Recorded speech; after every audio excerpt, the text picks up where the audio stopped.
Dobrodošli u novu epizodu Mimcasta.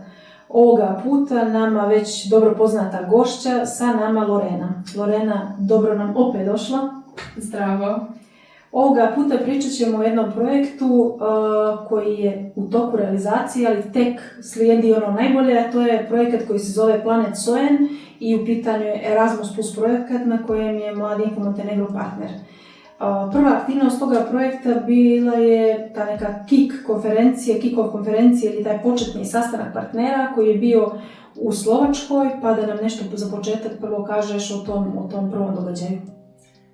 Da, kao što si rekla, projekat se zove Sojen i bitno je možda da naglasimo da je ovo 4. verzija projekta, odnosno da su koordinatori ovog projekta njega sproveli već 3 puta, ovo je sada 4.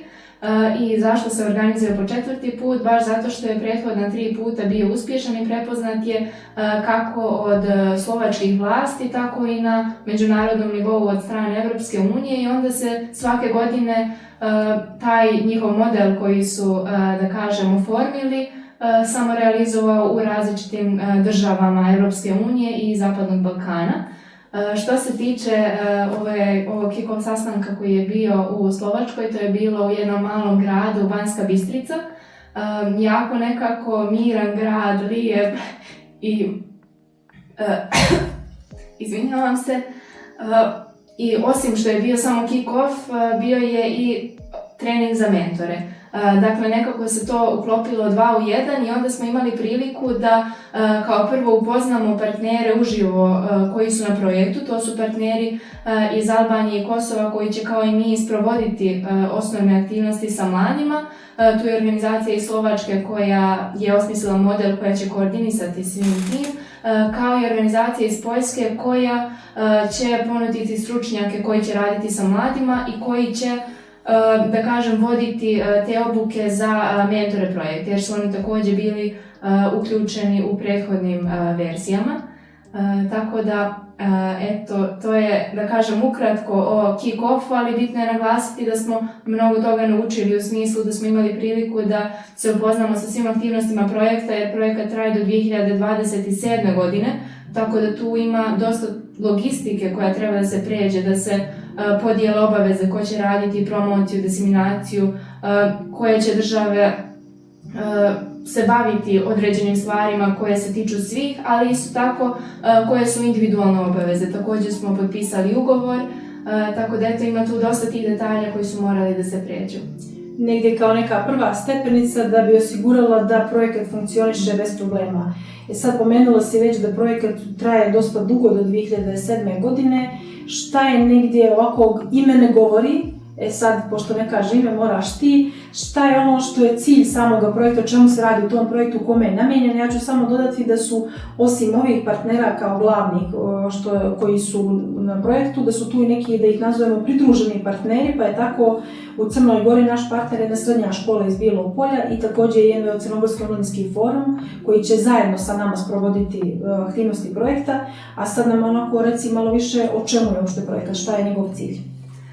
Znači, cilj samog projekta je da kod mladih u Crnoj Gori, Albaniji i Kosovu, kod nas konkretno u Bijelom Polju, odnosno učenika te škole, da oni razviju vještine liderstva i socijalnog preduzetništva. Tako da će oni kroz više modula samog projekta, kako online, tako i uživo, učiti o liderstvu, kako da drugima prenesu to što oni nauče, kako da druge motivišu da budu lideri, ali i o socijalnom preduzetništvu u smislu da će oni naučiti kako da oni sprovedu neki svoj projekat, kako da ga osmisle i kako da se bave tim dijelom budžeta, znači kako da njega osmisle i da onda kasnije i dobiju priliku da svoj projekat realizuju. Znači, prva aktivnost je već završena, to je bio ovaj kick-off sastanak. Sljedeća aktivnost, ako se ne varam, jeste ta neka online obuka koju će držati organizacije iz Poljske i Slovačke za srednjoškolce i to će biti, čini mi se, istog dana i za srednjoškolce i sa Kosova, i iz Albanije, i iz Crne Gore. Koliko će mladih učestvovati i o čemu će oni pričati na toj prvoj obuci, mislim da dođe u septembru, tako? Tako je, znači svaka od ove 3 države ima svoju školu koja je partner na projektu i svake od tih škola će biti po 50 učenika koji će tu obuku pohađati online.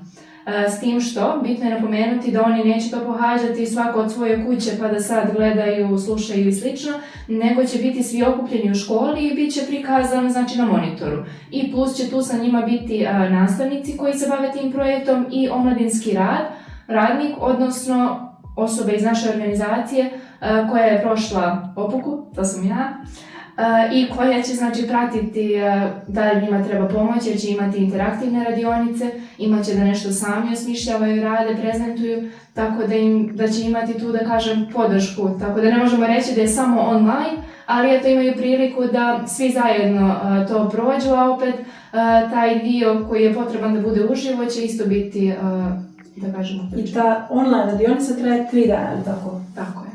Nakon nje bira se neka manja grupa koja ide dalje. Šta se dešava tu? Jeste, nakon toga 5 od tih učenika će ići na međunarodni trening u Albaniji. Znači ide 5 iz Albanije, 5 iz Crne Gore i sa Kosova i idu po 2 osobe sa tim učenicima. Znači možda bude jedan nastavnik, druga omladinski radnik koji će da paze tamo na njih i da pomognu oko same organizacije treninga i oni će tamo znači detaljnije učiti o samoj temi, o liderstvu, o preduzetništvu i sl. Kad se vrate sa treninga, da li imaju neke obaveze? Naravno. Znači mi ih učimo, ali oni moraju i da primijene to i da vidimo da li su uspjeli da razviju te liderske vještine. Tako da oni kad se vrate, oni imaju tu i obavezu, ali i mogućnost, jer je to velika prilika za njih da još više razviju te svoje vještine. Dakle, oni će imati, što bi se reklo, peer-to-peer treninge i s obzirom da ih je išlo samo 5, oni treba sad ostalima to da prenesu. Tako da će oni organizovati lokalne radionice i ostalim mladima prenijeti ono što su oni naučili i na taj način sebe, da kažem, naučiti kako da prenose znanje. Znači vježbati ono što su u praksi, primijeniti ono što su učili u Albaniji. I to su aktivnosti za prvu godinu projekta, ili tako? Međutim, ide posle toga druga godina. Šta se tu dešava? Dakle, ovo je podijeljeno u 2 ciklusa. Ovaj prvi ciklus se zove Youth Academy, tako je to nazvano, i tu uglavnom uče. Sad, drugi ciklus je, da kažem, na osnovu School Participatory Budget se zove i nije bez veze tako nazvan, zato što će oni u te 2 godine, 26. i 27. koliko bude trajao taj ostatak projekta, tačnije do avgusta 27. godine, oni će tu učiti ne samo o liderstvu kroz teoriju i praksu, već će učiti o samom budžetiranju. Znači, ako oni žele da osnuju neki biznis ili neko društveno preduzeće i slično, generalno neki startup, neku ideju koju god da oni imaju, oni će učiti znači, od toga kako da se oformi ta ideja, šta je socijalno preduzetništvo, koje su to teme koje oni mogu da obuhvate, na šta da se fokusiraju, šta ne spada u to. I nakon toga, znači opet imaju online 50 osoba, pa onda opet uživo jedan dio tih osoba, samo što je sad na Kosovu. I oni tu onda detaljnije uče i nakon toga imaju tu priliku da apliciraju sa svojim projektima. I 3 osobe iz Crne Gore će dobiti nagradu da implementiraju svoj projekat. Znači to će biti neke lokalni projekti, nešto za zajednicu ili tako. I da li su to isti mladi oba puta ili može da se prijavi neko još, znači da li će biti 50 mladih i prvi put i drugi put istih ili su to ili neki drugi razredi, koji su razredi uključeni? Neće biti isti mladi, jer cilj je da se dopre do što više njih. Recimo, ako bude neko od njih imao želju, vjerojatno će biti mogućnost da se uključi opet, ali je cilj da se dopre znači do više razreda.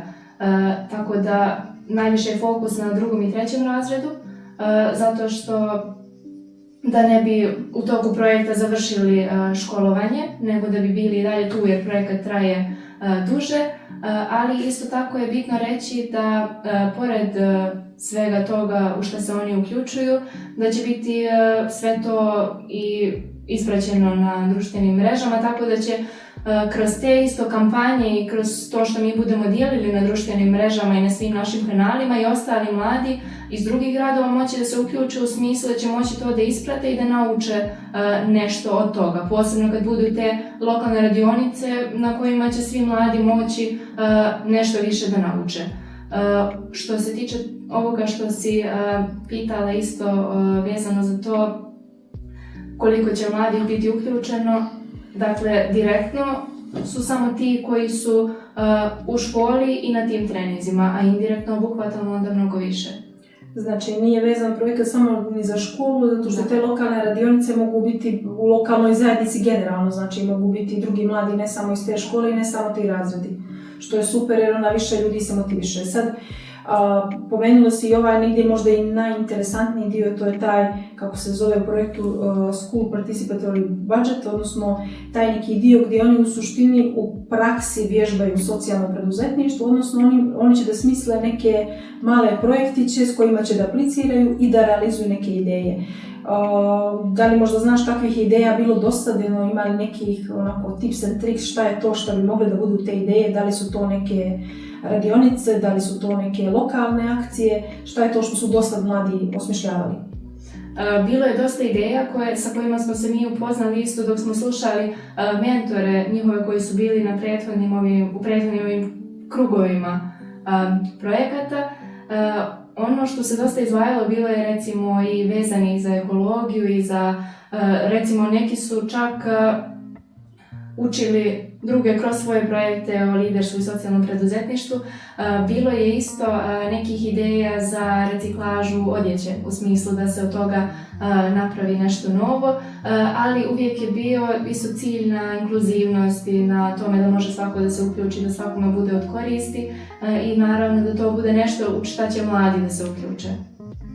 I možda je tu još bitno i pomenuti da u suštini kroz cijeli taj proces neće biti sami, nego su tu kako mentori iz Slovačke i Poljske koji su, da kažem, tu glavni što se tiče tog dijela znanja i koordinacije, ali isto tako i mentori lokalni koji su prošli tu obuku, znači u Slovačkoj i koji će sa njima biti i na obukama, ali i tokom realizacije njihovih aktivnosti da im pomogne oko samoga organizovanja, oko trošenja budžeta, oko toga kako se šta radi, znači nisu sami, tako da imat će podršku višestruku.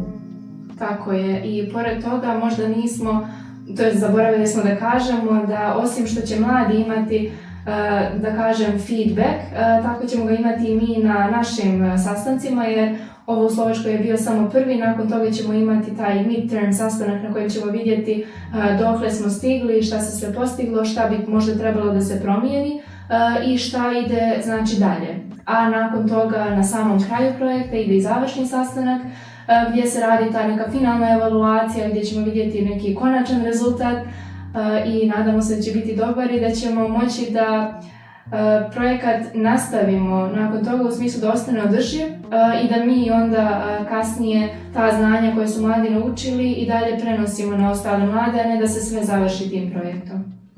Da li misliš da su to generalno neke vještine koje trebaju mladima, liderstvo, socijalno preduzetništvo i da li misliš da će oni biti zainteresovani da učestvuju u projektu?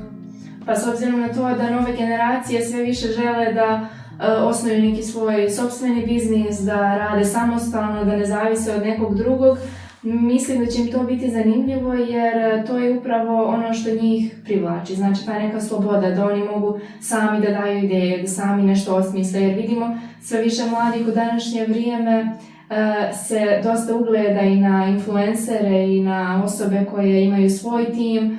Naravno, nije to za svakog, ima osoba koje više vole da vode nešto, ali svakako bitne su te vještine, čak i ako nikad ne budu htjeli ni da imaju svoj biznis, ni da budu influenceri, jer koje god recimo organizaciji da se uključe firmi, uvijek će ih neko onda pitati za mišljenje i moći će da daju neki svoj doprinos. A reci mi, generalno šta je to još što, mislim ne da je ovo malo, ali šta je još nešto što mogu da očekuju osim samoga znanja i mentorstva, šta ih još, pošto si bila na velikom broju obuka, pogotovo van države, šta još će da dobiju od samog projekta?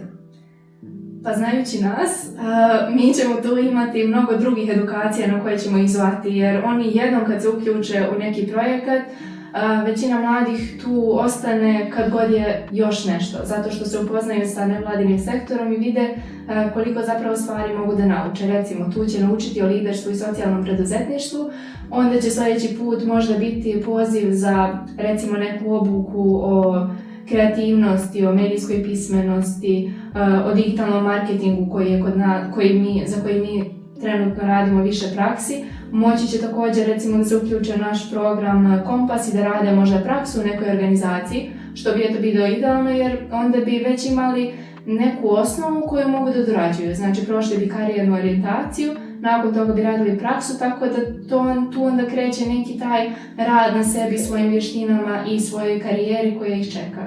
Tako da, eto, samim tim što ulaze u taj projekat, otvara im se vrata za mnoge druge stvari. Ja bih još dodala i možda jednu stvar koja nije za zanemariti, a to je da negdje ono što su negdje i prethodni naši sagovornici i gosti u podcastima govorili jeste da ono što dobijaju su ta neka međunarodna poznanstva, kontakti, druženja, zabava, jer opet će se upoznavati sa vršnjacima iz drugih država, učiti od njih, možda dobiti neke ideje od njih i nadamo se i razviti neka drugarstva koja će trajati mimo projekta. Kao što je jedan sagovornik u jednom od prethodnih podcasta rekao, možda će i nakon 4 godine ostati u kontaktu i nalaziti se u različitim državama i okupljati se. Da, to je već idealno, da počnu možda čak i neke svoje zajedničke biznise pokrenu, ko zna, pošto već uče o preduzetništvu, sve je moguće. Lorena, hvala ti na predstavljanju ovoga projekta. Svakako ćemo se još baviti sa njim, zato što tek od septembra kreću same radionice i sve i nadam se ćemo i ugostiti neke mlade koji će ići na te radionice i obuke da nam oni kažu svoje iskustva, a i da ćemo ispratiti te neke biznis ideje koje nastanu iz toga projekta. Nadamo se. To je to za ovo gostovanje, a mi se vidimo u sljedećem Inkastu.